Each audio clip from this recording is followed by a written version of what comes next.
имрӯз меҳмони барномаи мо сардори департаменти тиҷорати корпоративӣ ва миёнаи бонки Эсхата Умарҷон Умаров. Умарҷон, хуш омадед. Ассалому алайкум, раҳмат барои таклиф. Бонки Эсхата яке аз ҳадафҳои он қарздиҳӣ ба тиҷорати хурд аст. Департаменти шумо дар ин соҳа шуғли муҳим дорад ва мегуфтед ки дар ин самт айни замон чӣ корҳо карда истодаед? Умуман агар бонкро гирем, ду самти асосии бонк бо кор бо мизоҷон вуҷуд дорад дар бонк. Ин ҳам бошад самти хизматрасонӣ бо мизоҷони чакана ва самти хизматрасонӣ бо мизоҷони сегментҳои бизнес. маҳз бо хизматрасонӣ бо мизоҷони бизнес сегментҳоро департаменти тиҷорати корпоративӣ ки онро ман роҳбарӣ мекунам, ин самтро ба роҳ мондааст. Агар дақиқтар гирем, агар худи мизоҷон ба якчанд гурӯҳҳо тақсим карда шудаанд. Ин ҳам бошад баҳри баланд кардани самаранокии хизматрасонӣ барои ин мизоҷон. ин чӣ хел мизоҷон? Ин мизоҷони сегменти микро, ин соҳибкорони майда, ин сегменти хурду миёна ва мизоҷони сегменти корпоративӣ, ин мизоҷони калонтарини бонк ба ҳисоб мераванд. маҳз барои мизоҷони бизнес сегментҳо мо дигар хизматрасониҳо, кушодан ва бурдани суръатҳисобҳо, ин амалиётҳои хазинавӣ, ин амалиётҳои инкассатсионӣ, ин интиқоли маблағ барои воридкунандагон ва содиркунандагони молу маҳсулот, амалиётҳои фосилавӣ тариқи интернет банкинг, амалиётҳо баҳри рушди гардиши ғайринақдӣ ва дигар хизматрасониҳоро банк пешниҳод менамояд. Кадом маҳсулоти муҳимеро барои муштариён таҳия кардаед ва баҳтарии он дар чист? Мо бисёр маҳсулот ва хизматрасониҳоро ба мизоҷон пешниҳод мекунем. Ман як мисоли навро мебиёрам. Мо сари сол як маҳсулоти нави қарзиро барои соҳибкорон пешниҳод кардем. Ин ҳам бошад бо номи Эсхата экспресс. бартарии ин маҳсулоти қарзӣ дар он мебошад ки мизоҷон, соҳибкорон метавонанд тез дастрасии он тез шавад барои мизоҷон, ки дар давоми як рӯз мо метавонем маблағи қарзӣ то 100 000 сомониро ба мизоҷон пешниҳод намоем бе талаботи гарав барои рушди соҳибкории хурд.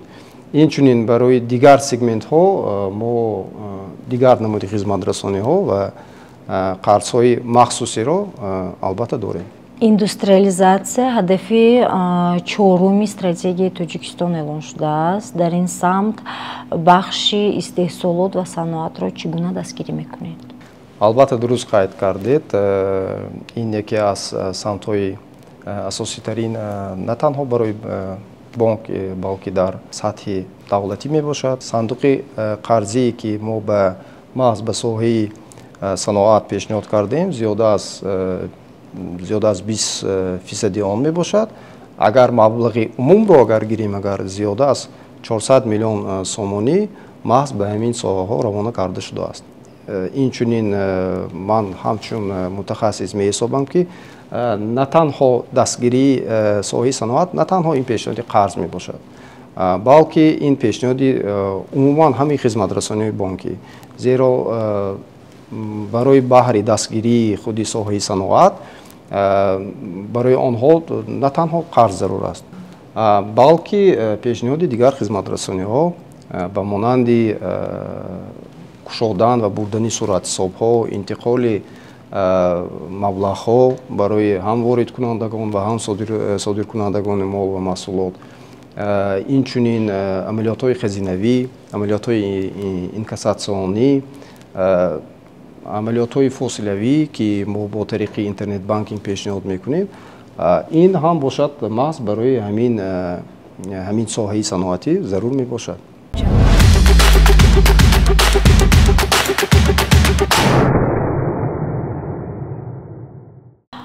бо шарикони байналмилалӣ чӣ гуна ҳамкориҳо доред ва дар ин самт чӣ корҳоро анҷом дода истодаед? бисёр шарикони байналмилалӣ дорем.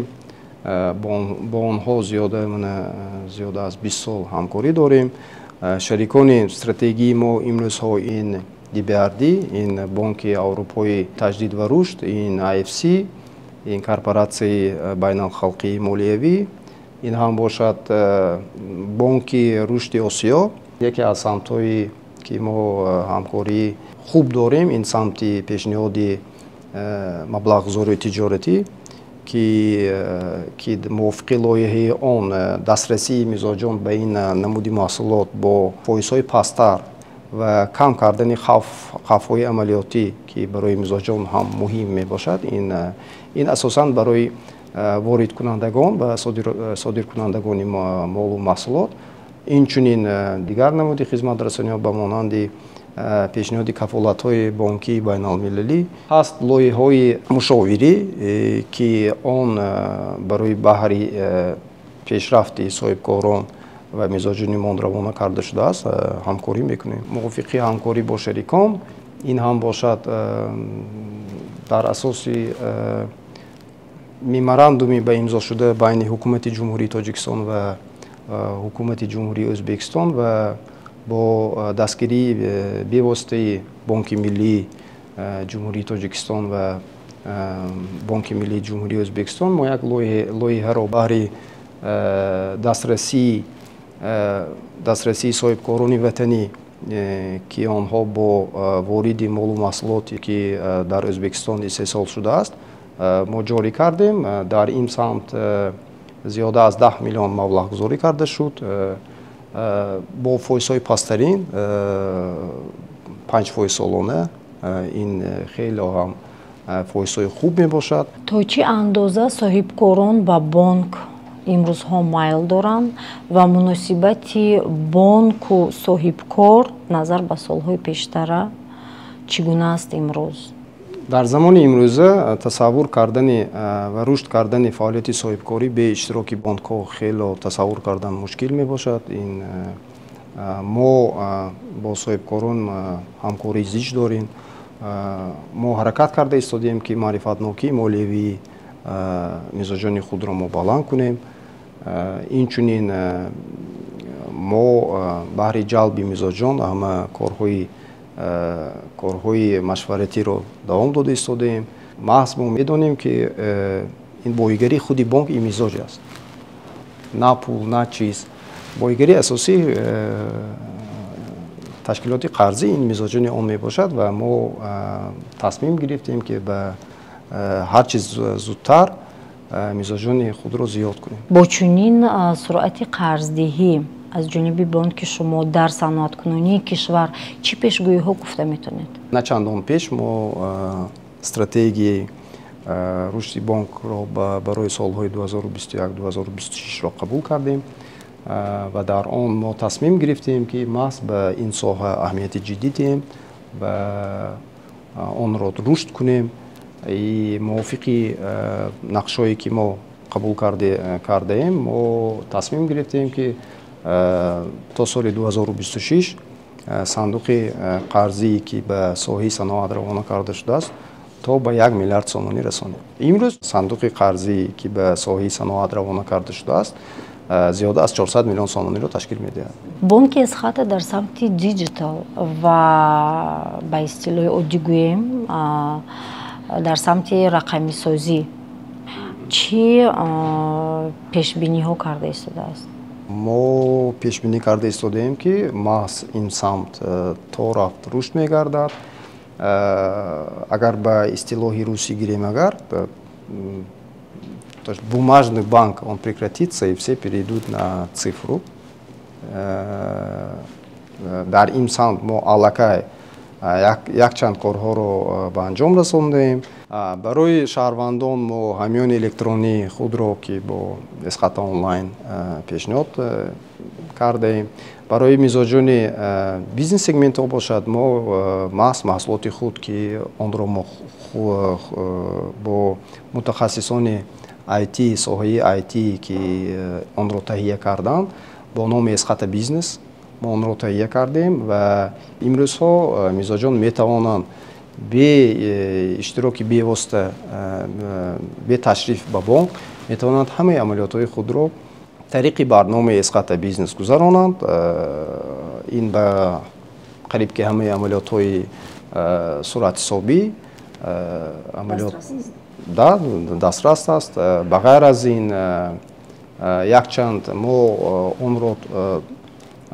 онро рушд карда истодаем, хизматрасони навро ба Эсхата бизнес ворид карда истодаем ва аллакай имрӯзҳо зиёда аз 1000 мизоҷони бизнес сегменти мо ба ин барнома пайваст шуданд. мо тасмим гирифтем ки то охири сол ба ҳамаи онҳо ин барномаи Эсхата бизнесро таҳия кунем, пешниҳод кунем.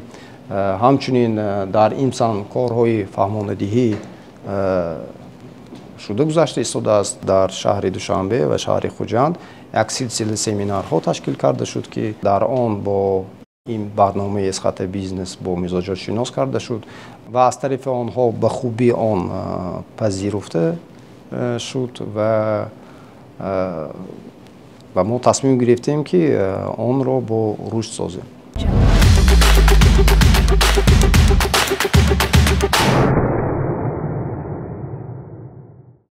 вазъияти геосиёсӣ бо ҳодисаҳо дар Украина вобаста аст. Имрӯз мегуфтед ки таъсири худро дар соҳаи бонку бонкдорӣ чӣ таъсир расонд? Албатта он таъсири худро ба иқтисодиёти кишварамон расонид. аз сабаби оне ки шарики асосии ҷумҳурии Тоҷикистон Федератсияи Русия бисёри молу маҳсулотҳо аз Федератсияи Русия ва Украина ба Тоҷикистон ворид карда мешаванд ва таъсири ин ҳодисаҳое ки ба вуқӯъ омад албатта таъсири худро ба соҳибкорони ватании мо расонид. зеро муддате буд ки онҳо таъмини молро воридоти молро таъмин карда натавонистанд ва маҷбур шуданд ки дигар роҳи масъаларо ёбанд. инчунин таъсири ин ҳодисаҳо ба амалиётҳои интиқоли маблағҳо таъсири худро расонид. зеро асосан бонкҳои Тоҷикистон ҳамаи суръатҳисобҳои муросилотӣ дар бонкҳои русӣ доштанд.